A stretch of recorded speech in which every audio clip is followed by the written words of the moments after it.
बंधु माने आजिर एही कार्यक्रम को आपण मानकु स्वागत। आजिर एही कार्यक्रमटी मीन राशि व्यक्ति विशेष मानक पई बहुत गुरुत्वपूर्ण अटे, बहुत ही खास अटे। कारण आजिर एही वीडियो रे आमे माने जानिबा जे मीन राशि व्यक्ति विशेष मानक पई नूतन वर्ष 2026 रो प्रथम मासटी अर्थात जनवरी 2026 किपरि रहिबो। एही जनवरी मासरे आपणकर स्वास्थ्य, शिक्षा, प्रेम जीवन, वैवाहिक जीवन, भाग्य, क्यारियर एवं व्यापार वाणिज्यर स्थिति किभଳି रहिबो। आपणकर कुंडली रे नवग्रहंकर स्थिति किभଳି रहिबो। नवग्रह आपणको केउ भଳି फल प्रदान करिबारे सक्षम हेबे। ଏହା ସହିତ ଅଶୁଭତ୍ୱ ପ୍ରଦାନ କରୁଥିବା ଗ୍ରହମାନଙ୍କ ପାଇଁ କିଛି ବିଶେଷ ପ୍ରତିକାର ମଧ୍ୟ ଜାଣିବା। ସେଥିପାଇଁ ଆପଣଙ୍କର ଯଦି ମୀନ ରାଶି ହୋଇଥାଏ ତ ଭିଡିଓଟିକୁ ସ୍କିପ୍ ନ କରି ଶେଷ ପର୍ଯ୍ୟନ୍ତ ନିଶ୍ଚୟ ଦେଖନ୍ତୁ ଏବଂ ଭିଡିଓଟିକୁ ଲାଇକ୍ କରି ଚ୍ୟାନେଲଟିକୁ ସବସ୍କ୍ରାଇବ୍ କରିଦିଅନ୍ତୁ। କମେଣ୍ଟ ବକ୍ସରେ ଭକ୍ତି ଏବଂ ଶ୍ରଦ୍ଧାର ସହିତ ଜୟ ଶ୍ରୀ ଜଗନ୍ନାଥ, ଜୟ ମା ଲକ୍ଷ୍ମୀ ନିଶ୍ଚୟ ଲେଖନ୍ତୁ। ତ ବନ୍ଧୁମାନେ ଆସନ୍ତୁ ଆରମ୍ଭ କରିବା ଆଜିର ଏହି କାର୍ଯ୍ୟକ୍ରମକୁ, ଯାହା ଆପଣଙ୍କର ଜନ୍ମ ରାଶି ତଥା ଚନ୍ଦ୍ର ରାଶି ଉପରେ ଆଧାରିତ ଅଟେ। ତ ବନ୍ଧୁ ମାନେ ରାଶି ଚକ୍ରର 12 ଗୋଟି ରାଶି ମଧ୍ୟରୁ 12 ନମ୍ବର ରାଶି ହେଉଛି ମୀନ ରାଶି ଏବଂ ମୀନ ରାଶିର ରାଶିଧିପତି ହେଉଛନ୍ତି ଦେବଗୁରୁ ବୃହସ୍ପତି। ତ ବନ୍ଧୁ ମାନେ ଜାନୁଆରୀ ମାସ ଆରମ୍ଭରେ ଆପଣଙ୍କ କୁଣ୍ଡଳୀର ପ୍ରଥମ ଭାବରେ ଗୋଚର କରୁଛନ୍ତି ଶନି, ଚତୁର୍ଥ ଭାବରେ ଗୋଚର କରୁଛନ୍ତି ଦେବଗୁରୁ ବୃହସ୍ପତି, ପଞ୍ଚମ ଭାବରେ ଗୋଚର କରୁଛନ୍ତି କେତୁ, ଦଶମ ଭାବରେ ଗୋଚର କରୁଛନ୍ତି ବୁଧ, ଶୁକ୍ର, ସୂର୍ଯ୍ୟ ଏବଂ ମଙ୍ଗଳ ଏବଂ ଆପଣଙ୍କର ଦ୍ୱାଦଶ ଭାବରେ ଗୋଚର କରୁଛନ୍ତି ରାହୁ। ତ ସର୍ବପ୍ରଥମେ ଆସନ୍ତୁ ଜାଣିବା ଆପଣଙ୍କର ସ୍ୱାସ୍ଥ୍ୟ କିଭଳି ରହିବ ଏହି ଜାନୁଆରୀ 2026 ରେ। ତେବେ ବନ୍ଧୁମାନେ କୁଣ୍ଡଳୀର ପ୍ରଥମ ଭାବଟି ହୋଇଥାଏ ଆପଣଙ୍କର ସ୍ୱାସ୍ଥ୍ୟର ଭାବ, ଇମ୍ୟୁନିଟି ସିଷ୍ଟମର ଭାବ ଏବଂ ଆପଣଙ୍କର ପ୍ରଥମ ଭାବର ଅଧିପତି ହେଉଛନ୍ତି ଦେବଗୁରୁ ବୃହସ୍ପତି। ଗୁରୁ ଆପଣଙ୍କ କୁଣ୍ଡଳୀର ଚତୁର୍ଥ ଭାବରେ ଗୋଚର କରୁଛନ୍ତି ଏବଂ ଆପଣଙ୍କର ପ୍ରଥମ ଭାବରେ ଗୋଚର କରୁଛନ୍ତି ଶନି। ତ ବନ୍ଧୁମାନେ ସ୍ୱାସ୍ଥ୍ୟ ଆପଣଙ୍କର ଏହି ଜାନୁଆରୀ ମାସରେ ବହୁତ ଭଲ ରହିବ, କିନ୍ତୁ ଯେହେତୁ ଆପଣଙ୍କର ପ୍ରଥମ ଭାବରେ ଶନି ଗୋଚର କରୁଛନ୍ତି ଏବଂ ଆପଣଙ୍କ ରାଶିରେ ଶନି 7.5 ଚାଲୁଛି, ତେଣୁ ସେଥିପାଇଁ ଯଦି ଆପଣଙ୍କର କୁଣ୍ଡଳୀରେ ଶନିଙ୍କର ସ୍ଥିତି ଭଲ ରହିଥାଏ ତ ଆପଣଙ୍କ ସ୍ୱାସ୍ଥ୍ୟରେ ସମସ୍ୟା ଦେଖାଦେବ ନାହିଁ। କିନ୍ତୁ ଯଦି ଆପଣଙ୍କ କୁଣ୍ଡଳୀରେ ଶନି ଖରାପ ସ୍ଥିତିରେ ରହିଛନ୍ତି ତ ଟିକେ ଷ୍ଟୋମାକ ରିଲେଟେଡ୍ ପ୍ରୋବ୍ଲେମ, ପାଦରେ କିଛି ଯନ୍ତ୍ରଣା, ଥକାପଣ ଏହିସବୁ ଆପଣ ଅନୁଭବ କରିପାରନ୍ତି। ଜଏଣ୍ଟ ପେନ୍, ଡେଣ୍ଟାଲ ଇସ୍ୟୁ ଏଭଳି କିଛି ସମସ୍ୟା ଆପଣଙ୍କର ଦେଖା ଦେଇପାରେ। ତ ଏଭଳି ଯଦି କିଛି ସମସ୍ୟା ଆପଣଙ୍କ ସହିତ ଅନେକ ସମୟ ଧରି ଚାଲୁଛି ତ ଆପଣ ଜାଣିନେବା ଉଚିତ ଯେ ଆପଣଙ୍କ କୁଣ୍ଡଳୀରେ ଶନିଙ୍କର ସ୍ଥିତି ଠିକ ନାହିଁ। କିନ୍ତୁ ଗୋଚର କଥା ଯଦି କହିବା ତ ଏହି ଜାନୁଆରୀ ମାସରେ ସ୍ୱାସ୍ଥ୍ୟ ଆପଣଙ୍କର ବହୁତ ଭଲ ରହିବ, କାରଣ ସମସ୍ତ ଗ୍ରହ ମାନଙ୍କର ସ୍ଥିତି ମଧ୍ୟ ବହୁତ ଭଲ ରହୁଛି। ଏବେ ଆସନ୍ତୁ ଜାଣିବା ବିଦ୍ୟାର୍ଥୀ ମାନଙ୍କ ପାଇଁ କିପରି ରହିବ ଏହି ଜାନୁଆରୀ 2026।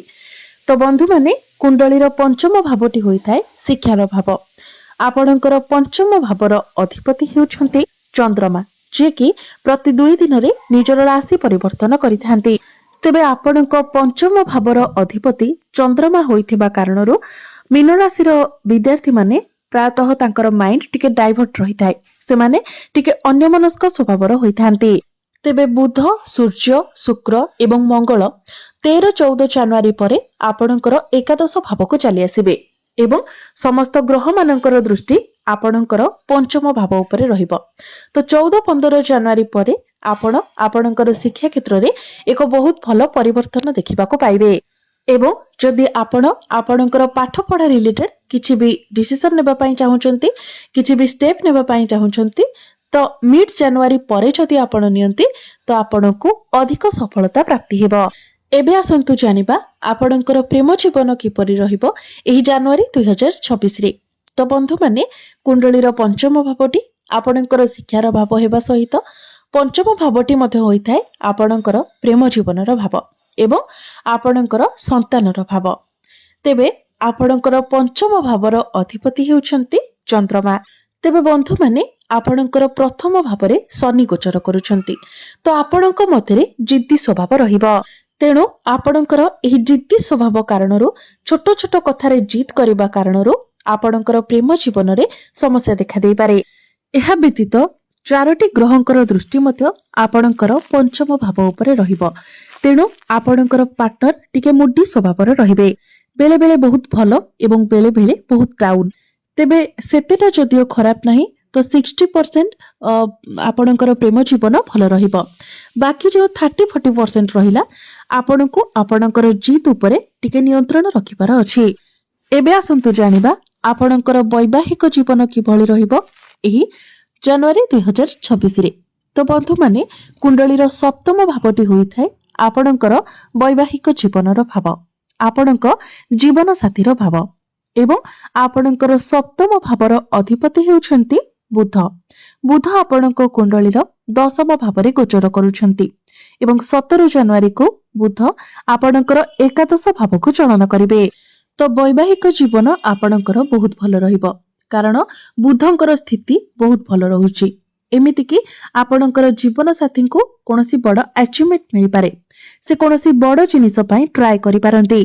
शनिकर दृष्टि सप्तम भावरे रहुथिबा कारणरो बेले बेले आपण आपणकर जीवन साथीଙ୍କ मध्यरे टिके जिद्दी स्वभाव देखि पारंती। तेबे आपण से सब को इग्नोर करबाको चेष्टा करंतु। छोट छोट कथा को नेकी आपण मध्य जिद करिवे। एई सब को जदि आपण एडजस्ट करि नेउछंती तो वैवाहिक जीवन आपणकर बहुत भल रहिबो।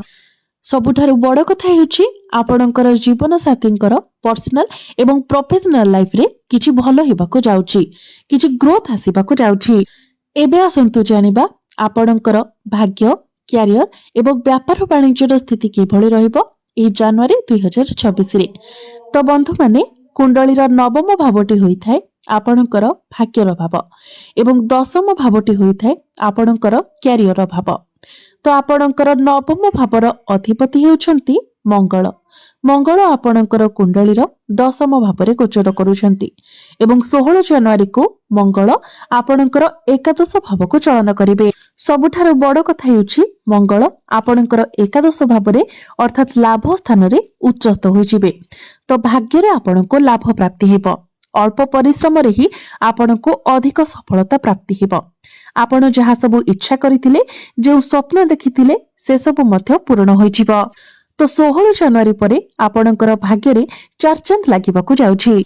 तो एही 16 जनवरी परे जदि आपण किछि बड़ डिसिजन नेबा पई चाहउछंती, किछि बड़ जिनिस सेल परचेस करबाकू चाहउछंती, कोनोसी शुभ मांगलिक कार्यर आयोजन करबा पई चाहउछंती, किछि बड़ इन्वेस्टमेंट करबा पई चाहउछंती, तो निश्चित भाबरे आपण करिनियंतु, कारण प्रत्येक कार्य आपनको सफलता मिलिबाको जाउछि। ଏହା ବ୍ୟତୀତ ଆପଣଙ୍କର ଅଟକି ରହିଥିବା କାର୍ଯ୍ୟ ମଧ୍ୟ ସମ୍ପୂର୍ଣ୍ଣ ହୋଇଯିବ। କ୍ୟାରିୟର କଥା ଯଦି କହିବା ତ ଆପଣଙ୍କର ଦଶମ ଭାବର ଅଧିପତି ହେଉଛନ୍ତି ଦେବଗୁରୁ ବୃହସ୍ପତି। ଗୁରୁ ଆପଣଙ୍କର କୁଣ୍ଡଳୀର ଚତୁର୍ଥ ଭାବରେ ଗୋଚର କରୁଛନ୍ତି ଏବଂ ଗୁରୁଙ୍କର ଦୃଷ୍ଟି ଦଶମ ଭାବ ଉପରକୁ ହିଁ ରହୁଛି। ଅନ୍ୟ 4ଟି ଗ୍ରହ ମଧ୍ୟ ଆପଣଙ୍କର ଦଶମ ଭାବରେ ଗୋଚର କରୁଛନ୍ତି, ଯେଉଁମାନେ କି ଆପଣଙ୍କୁ ଶୁଭ ଫଳ ପ୍ରଦାନ କରିବେ। ତ ଏହି ମାସଟି ଆପଣଙ୍କ ପାଇଁ ଏପରି ରହିବ जो मासरे आपण निजर टैलेंट द्वारा, निजर टेक्निक द्वारा, निजर बाणी द्वारा आपण सब किछि हासिल करि पारिबे। दशम भावरे सूर्य थिबा कारणरो आपणक मध्यरे कॉन्फिडेंस लेवल बढ़िबो। मंगल थिबा कारणरो आपणक मध्यरे लीडरशिप क्वालिटी रहिबो। शुक्र एवं बुध थिबा कारणरो आपणकर कम्युनिकेशन स्किल बहुत भलो रहिबो एवं गुरुंकर दृष्टि आपणकर चतुर्थ भावरे रहुथिबा कारणरो आपणकर मैनेजमेंट स्किल मध्य बहुत भलो रहिबो। तो क्यारियर आपणकर जनवरी मासरे बहुत भलो रहिबो। आपणकर क्यारियर रे एक बहुत भलो परिवर्तन होई पारे। आपण आपणकर क्यारियर को नेकी जहा भी स्वप्न देखिथिले से सब स्वप्न आपणकर पूर्ण होइबो। जदि आपणकर टार्गेट बेस्ड जॉब रहिछि तो टार्गेट आपणकर कंप्लीट होई जिवो एवं जदि आपणक निकटरे चाकरी नाही, आपण चाकरी पई प्रस्तुति हेउछंती तो आपणको चाकरी मिलिबार बहुत अधिक संभावना रहुछि एवं जदि आपण चाकरी करिसंती तो चाकरी क्षेत्र रे प्रमोशन हेबार मध्य जोग बनुछि। आपणकर एनवायरनमेंट रे एक बहुत भलो परिवर्तन आसीबो। सहकर्मी मानक सहित संपर्क आपणकर बहुत भलो रहिबो। किंतु गोटे कथा मने रखंतु, शनि जेहेतु आपणकर प्रथम भावरे अछंती तो आपणक मध्यरे जिद्दी स्वभाव रहिबो। छोट छोट कथा को नेकी आपण नाराज होई जाई पारंती, मूड को आपण निजे ही स्पॉइल करि पारंती। तो ए सब को जदि आपण अवॉइड करंती तो क्यारियर आपणकर बहुत भलो रहिबो।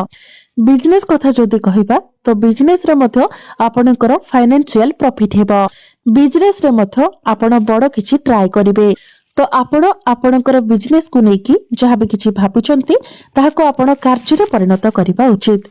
एबे आसंतु जानिबा किछि उपाय विषय जो उपाय गुड़िक करबा द्वारा आपनको अधिक मात्रा रे शुभ फल प्राप्ति हेबो एवं जहाँ सब अशुभत्व रहुछि से गुड़िक दूर होइजिबो। तो बंधु माने सेथिपाई आपण प्रत्येक दिन हनुमान चालीसार पाठ करंतु। प्रत्येक दिन आपण विष्णु सहस्र नामर पाठ करंतु।